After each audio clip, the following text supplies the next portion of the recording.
Bonjour et bienvenue, j'espère que vous allez bien. Si c'est la première fois que tu me vois dans cette vidéo, je suis Josiane Trésor Beda, étudiante et future femme d'affaires. J'ai créé cette chaîne dans le but de partager avec vous les livres des auteurs que j'ai lus, des œuvres sur la confiance en soi. Vous savez que la confiance en soi, c'est quelque chose de fondamental, quelque chose d'essentiel, je veux dire, dont nous avons besoin pour pouvoir réussir notre vie, pouvoir réussir nos rêves et avancer dans notre vie et aussi avoir des très bonnes relations autour de nous.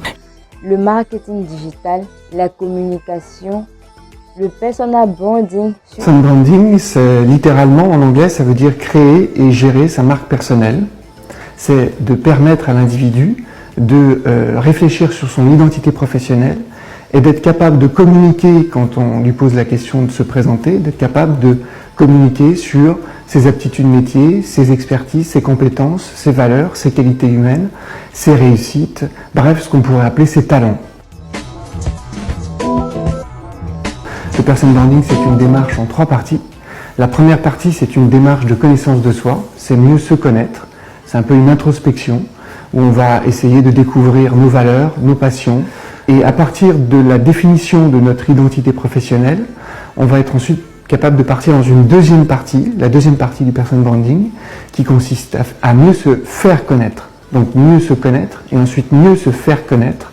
Alors aussi bien en face à face, en allant dans des associations, en assistant à des conférences, en faisant du networking, mais aussi sur Internet, en utilisant les réseaux sociaux et tous les outils qui existent aujourd'hui pour se promouvoir sur Internet. Donc la troisième partie du personal branding, c'est la gestion de sa réputation professionnelle et ça va consister à rassembler un certain nombre de références et de recommandations qui vont valider ce qu'on déclare dans son CV.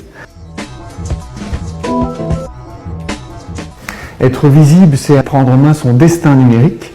Être visible, c'est ouvrir un blog.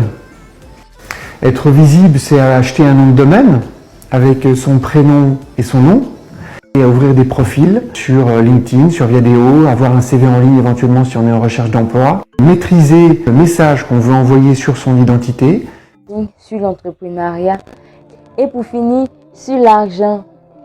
Et si comme moi, vous vous êtes senti une fois frustré, humilié et rejeté parce que vous n'étiez pas assez outillé dans un débat, alors vous êtes la bienvenue sur ma chaîne.